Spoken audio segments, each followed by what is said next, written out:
Siegel, S-I-E-G-E-L. And if I were a better candidate, I'd have all my cards in here to pass out among everybody. And district what? It's Division 21.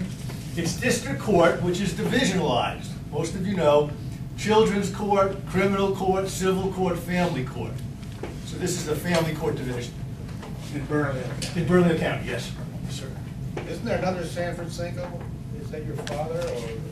No, my father was Nathan, and he had an honorable profession. He had a furniture store. So, no, I don't know of any other. Any others? Please, sir. Let's see, the first one that comes to mind has to do with child abuse and neglect showing up in family court. And the Children, Youth, and Families Department deferring to family court for any actual remediation or adjudication with regard to the status of the child. Is that consistent with state law? I don't know. One, I don't know the state law, and I know this sounds sort of weak, but it's a different division. The Children's Court Division is the division that deals with abuse and neglect and criminal activity by teenagers. Our division doesn't. The only time when abuse comes into our division typically is in connection with a domestic violence case or as a factor to be considered in custody.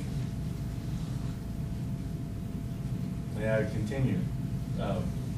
Quickly. Let's call it redirect. You know, there's a principle for trial attorneys: never ask a question unless you know the answer. I'm aware of that. I have dealt for 20 years with the fact that the domestic relations courts unlawfully have been dealing with abuse and neglect and even issuing orders saying that the parties are not to comply with state law to report suspected abuse or neglect to CYFD or the police as the law requires. So yes, I know the distinction between the Children's Court Division and the Family Court Division. And that's why I asked specifically about whether you knew what was going on and whether in your 30 years you had observed it and taken any steps to stop it. One, I don't know what's going on, and I haven't taken any steps other than a certain amount of education through people like Monica Zamora and Family Court Judge John Romero just to find out what's going on. And maybe I'm narrow, but that's not usually part of the narrow world that I inhabit. You said you inhabited a divorce court. Anyway, then. I mean, I'd be happy to talk with you afterwards. I don't want to take up all the people's time on these fine distinctions. Racketeering to me to find distinction. Okay. Are there any other Thank you, questions? Okay, then. Let me also introduce Jim White, Representative Jim White. Thank you.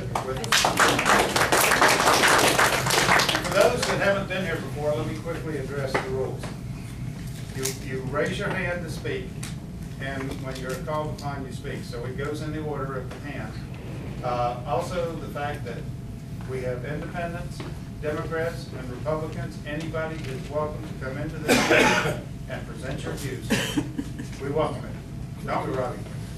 A self-defined flaming liberal, as he said it on the radio about a week ago. Okay, what I would like to discuss, I don't know if I want to or not, but we do need to bring it up. Shall we go over the petition presentation to ABS that occurred this week? Okay. Okay. Shall we discuss it? Shall we go over what occurred? Do we expect to have the judge here, Walker? I don't know. I don't know if he's coming. I would like for him to be here. Yes. I'd like. Can we just delay this a little bit and see if he shows up as one of the presenters of that? I think he said that he wasn't going to be here today. He wasn't? Well, If I remember right, that's it what would he told me be yesterday. preferable if both presenters were here. We did go before the committee. There were about 3 members of the committee that were very gracious, asked appropriate questions, and treated us with respect. I believe we do pretty much agree with that. Yes. Can you just tell me what the petition was? I'm really interested in what you attempted to do there. Okay. I've got a copy of it here.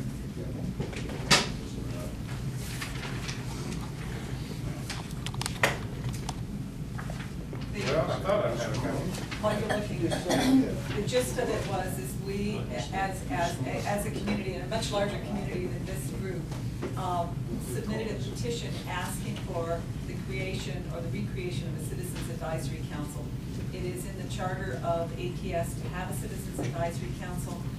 We asked that they recreate it, that they provide some facilitation so that it would be successful. There's a mixed background of Citizens Advisory Committees. But that was the request.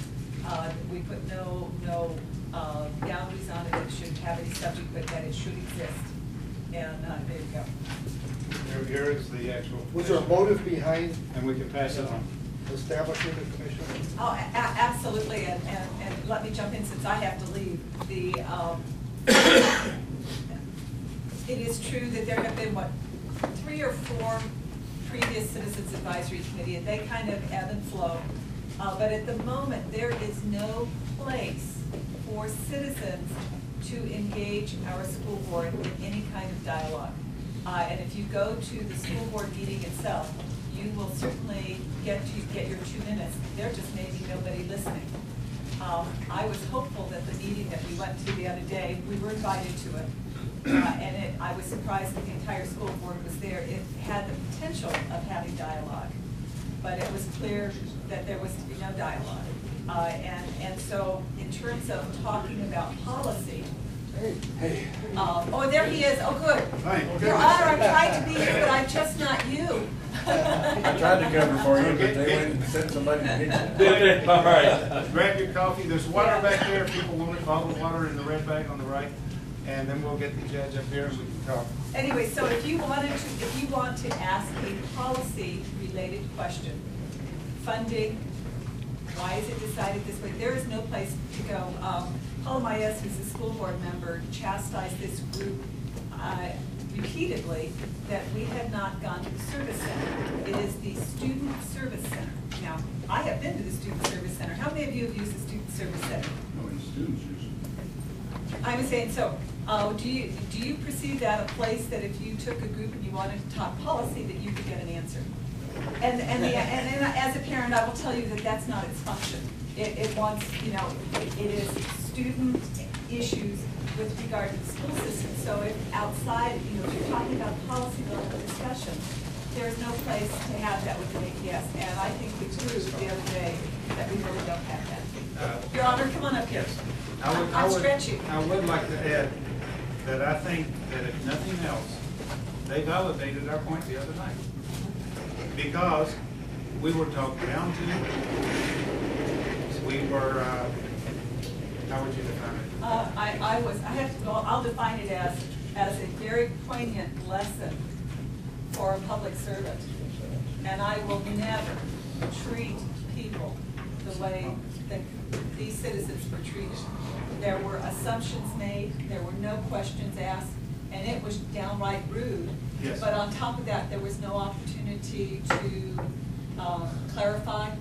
And the most important question, the one piece that was missing, and then I'll stop, is here we have presented months ago a petition for a Citizens Advisory Committee, and they spent copious amounts of time talking about how they were very transparent and how they didn't need it. But not once, not one of them, after all of this dissertation about how good the discussion is, how good the communication is, did they stop and say, you obviously don't think that the communication is so good, why not? They never asked that question. And I don't know about you, but when you hear this and there's this disconnect, that's what we do. You're supposed to ask. And instead, we were chastised for a relationship with Ched. Ched was not even there. This petition stood without, and it was one of the saddest things I have ever seen. The